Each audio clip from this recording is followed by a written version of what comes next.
Hello and welcome to the Gaming News Roundup here at Pretty Good Gaming. This is the most compact, informational and entertaining gaming news show on the planet. Guaranteed or your money back. It's free, so you don't get any money back. You don't get your time back either. So We're not only wasting our time, we're wasting your time. The Game Developers Conference has been going on in San Francisco throughout this week and is set to finish on Friday. Tech behemoth Google had previously announced that they would be showing something off at the conference, and we got our first look at that yesterday. This is Google's first foray into the games industry, remember, so expectations were pretty high given Google's huge bank balance and their apparent predisposition to experiment with new technology. And what was announced was called Google Stadia, a new feature-heavy streaming platform which allows users to stream games to any internet-connected device which has a screen, such as their PC, TV, tablet or mobile phone. The service is aiming to hit 8K resolution and 120 frames per second performance eventually, although it will launch a little more modestly at 4K and 60 FPS. This will all be doable without any local hardware acceleration whatsoever. All the processing is done in the cloud, so all you need is an internet connection and a dream. The games themselves will be running in a data center somewhere with their info sent directly to the user, with that data being stored in the cloud. During the keynote, Google announced many features that will be coming with Stadia. One of the most interesting features shown off was the ability to launch a game from a YouTube trailer of said game within just 5 seconds simply by clicking a button in the video. This would, theoretically, mean that all games could have playable demos again. The point there is that if all games need in order to launch is a click of a button, in fact no install, no nothing, right? They could make games like a demo of a game so easily and conveniently that we could try games quickly without needing all those barriers of, entry. Yeah, you're watching the trailer, you click it and you can play it, and I feel like the input lag and stuff would be a bit more forgivable because you're not playing the whole game, you're just playing like a sample of it, and you're like, oh, it's laggy because of the thing. So I think that would be pretty cool. They also touched on the hardware, boasting 10.7 teraflops. 1.21 gigawatts! That's a higher terafloppage than both PS4 Pro and the Xbox One combined, and they made sure you knew about it. They flopped out their big old numbers. Teraflopped out their numbers. Putting Microsoft to shame for this measly 6.6. Oh, look at you, 6.6. This would allow developers to pack more detail into their games due to the increased processing power available. Google are clearly aware of the industry's growth in video game streamers. Stadia claims to implement the ability to enter multiplayer games directly with the YouTube streamer you are currently watching, essentially making YouTube a game lobby. They also announced a feature called State Share. This is the ability to capture a game in its current state, essentially a save file, and share it seamlessly through YouTube to thousands of people instantly. This allows viewers to try and top your high score, for example, and is something which could open up new opportunities for interesting game development. While Stadia is not a physical object that players will keep in their home, Google did officially reveal their own controller. It features a button that links you directly to Google Assistant, which relates back to the previously leaked patent we discussed last week. If you're stuck on a level, the Google Assistant will find a walkthrough video on YouTube right there and then. Making it easy for all games reviewers or journalists to be able to play games without getting stuck, right? How do I beat this boss? Google, how do I beat the boss? There you go. You don't even have to say it, just press the button. Press it and it comes up exactly how to do it. It looks pretty cool. Like I said, if you're a games journalist and you want to get through those games. I'm such a little cretin. Former Ubisoft and EA executive Jade Raymond also made her first appearance since joining Google last week, as predicted, because we know all the shit going on, right? I mean, I said that last week. I mean, fucking hell. It's like I could write the whole fuck. I could have just told you everything because I know everything, right? She was officially announced as the head of Stadia Games and Entertainment, Google's new first-party game studio. There are still many questions unanswered relating to the Stadia service, such as latency, monetization, and security. However, Digital Foundry have released a tech breakdown of the service, detailing the results of their hands-on tests. So anyone interested in the finer details should definitely take a look. The takeaway for me is that for people with an internet speed of around 15 meg, you should expect the resolution to drop to 720p with screen artifacting and a latency increase. And I personally can't wait for my home internet speed to increase by a whole 50% just so that I can get that 720p with artifacts and latency.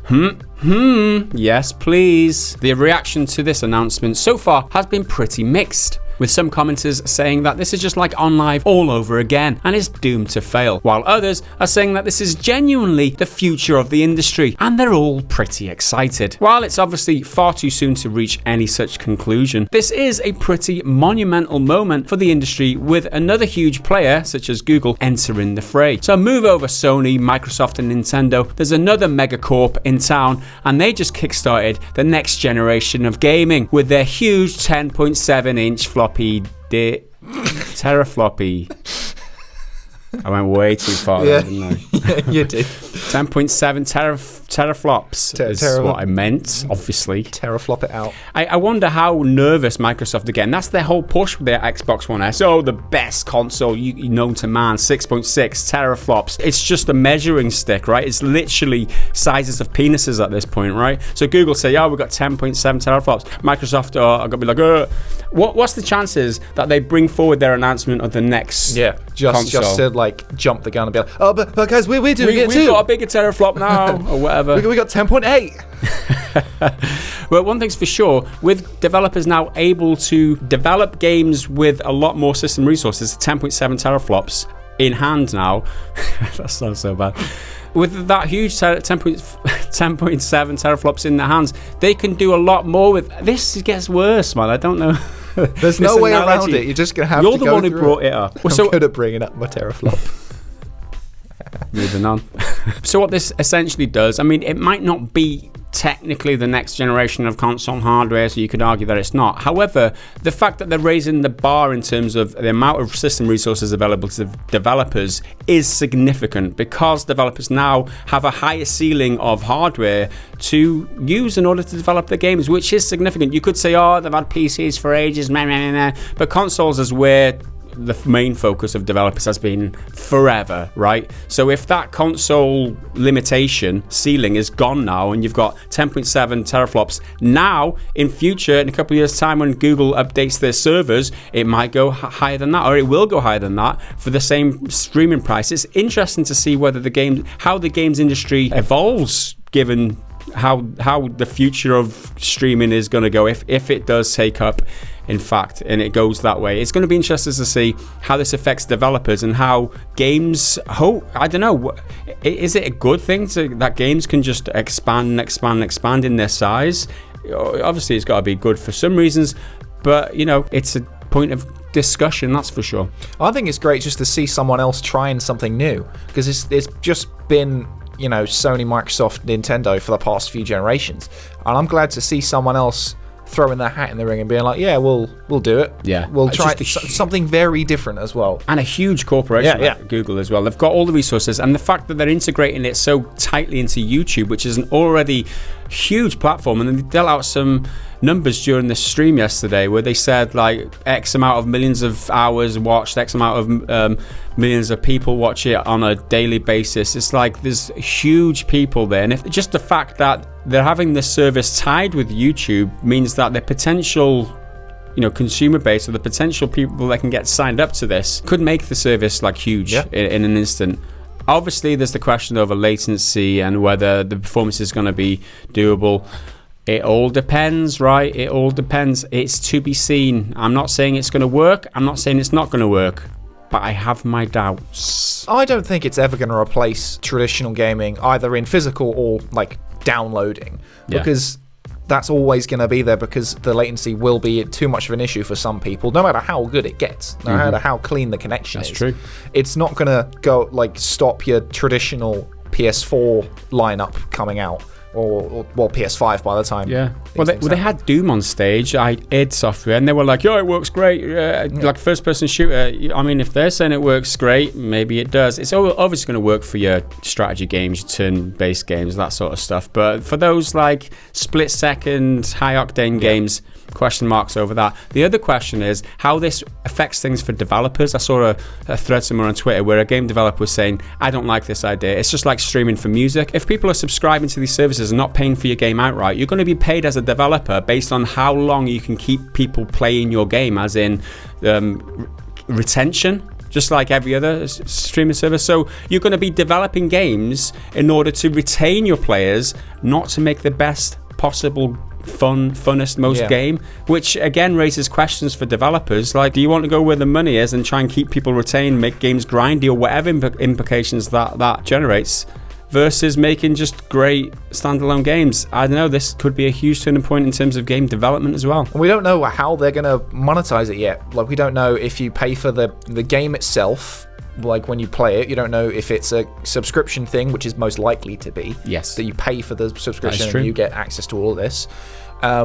They've got the controller out. We don't know how much that's going to be. But because it's not a physical thing, it's hard to put a concrete price on it. One of my concerns is the whole security question, because it's you taking all your data. Google, after all. They're now accountable for that. They're seeing everything I'm doing when I'm searching anyway, and it's just watching them do more. There's a lot to see. I'm a very learned, cultured individual.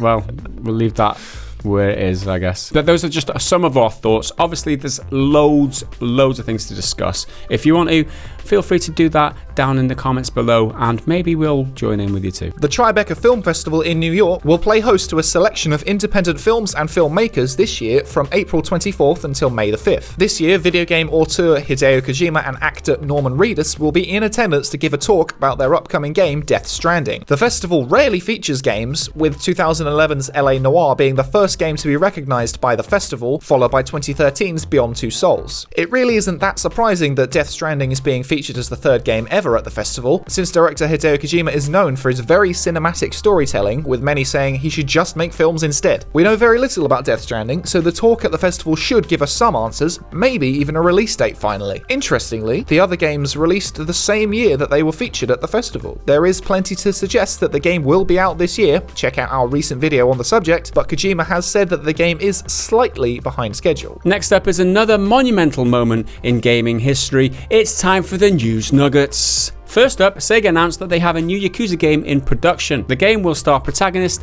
Ichiban Kasuga. Easy for me to say. The community director and lead producer at Halo developer 343 hosted a Halo Reach AMA over on Reddit yesterday. At least it wasn't on 8chan. They confirmed a handful of things, including that the game will be supported by Windows 10 and 7, linked to the full thread in the description. Publisher Team 17 and developer Pathia Games announced that My Time at Portia will be launching for the Nintendo Switch, PlayStation 4 and Xbox One on April the 16th. Beat Saber is a VR smash hit game selling over 1 million units since it launched. The game has been announced as a launch title for the newest VR unit on the block. The first of its kind all-in-one VR unit called Oculus Quest launches in the spring. We got a demo showing off real-time ray tracing for the upcoming Remedy game Control, and as you would expect, it looks shiny. Call of Duty Mobile was announced as a free-to-play FPS coming to iOS and Android, and will be launching in beta over the summer. It will include the franchise's most popular multiplayer modes, including Search and Destroy and Free-for-All, as well as maps like Nuketown and Crash. System Shock 3 was teased in this short trailer at the GDC on Monday. The game has been in development for a few years already, however no release window has been announced just yet. We got a new cinematic trailer for the next game coming in the Oddworld franchise. Oddworld Soulstorm doesn't have a release date yet, so I forgot to finish this sentence. We got a new trailer for Sekiro Shadows Die Twice. It explains some of the gameplay mechanics, story and lore. The game launches on Friday, so everyone get excited. Links to everything that we've just mentioned in the description down below if you want to go and check them out. Talking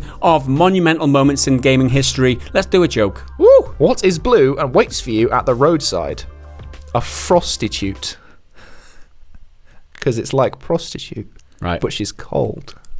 A cold prostitute. I feel like prostitute sounds like an ice lolly. Yeah, it does. Like a legitimate brand. Like sounds like something you should suck, not something that should suck you, right? All right. Let's move on.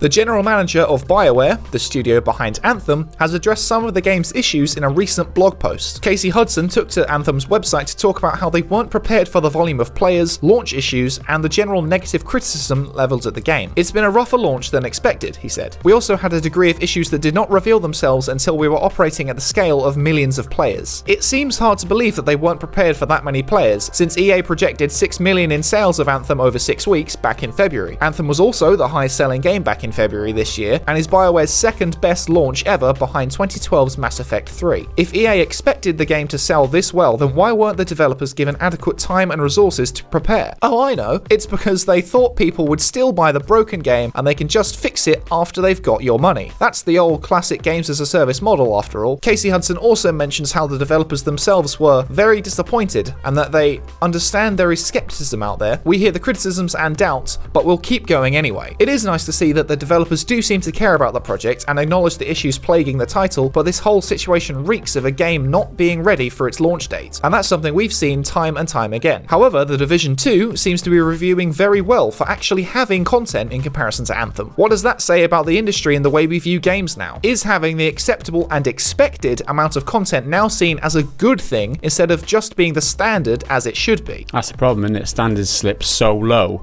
that anytime something reasonable standard comes in, it's hailed as, oh, this is brilliant, and that's because standards have gone down. It's maybe not because the game itself is excellent or whatever. It's just a reflection of the standards. Yeah, pretty much everything I see says, oh yeah, the Division 2 is pretty good, and then they've got this like caveat saying it's better than Anthem. Like this thing is like it exists to be better than Anthem, and I don't feel like that's how a game should exist. It should be like, is Anthem actually good on its own? Yeah. Without having come in the wake of Anthem and other games like Fallout 76. Yeah. It's true. It's a hard comparison to get away from because they were so close, because they're so similar. Yeah. Despite numerous comments in our comment section saying, oh, the games are completely different actually. You shoot differently, there's different enemies, blah, blah, blah. I mean, come on, guys. Third-person action looter shooter. Don't be so stupid. Stop being so stupid. Come on, guys. Just stop. It hurt. I'm hurt. My brain is shrinking reading those comments. That's just what we think about some of these stories, and some of them were pretty big, so make sure you let us know what you think about them down below. If you like the content we've been creating and want to help us make it, hop on over to patreon.com/prettygoodgaming. You'll get access to our podcast early, as well as a few other goodies. You didn't say drop us a buck. I did the noise. I thought about it, but I deliberately didn't. You thought he's going to move. He's going to look like an idiot if I don't say drop the buck. So you left it out, and now I look like an idiot. Thanks, Henry. I don't need to make you look like an idiot. I could do that on my own. Thanks, Henry. Let's end it. On that note, we'll see you later in the next video. I'm out.